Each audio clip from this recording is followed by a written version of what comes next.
How to reverse a video in Reelshot. Want to create a cool rewind effect? Here's how to reverse a video in Reelshot.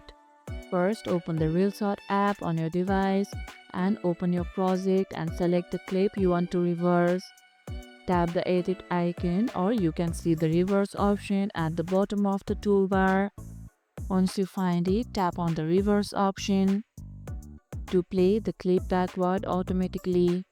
Preview the reversed clip and if happy, tap done and save. Use this effect to add fun or dramatic flair to your video. Have you tried reversing videos before? Share your experience in the comments below. Combine reverse with slow motion for a dramatic effect. And that's how you can reverse a video in Reelshot. And if this video helped, hit the like button, share it, subscribe, and leave a comment. Thanks for watching, and I'll see you in the next one.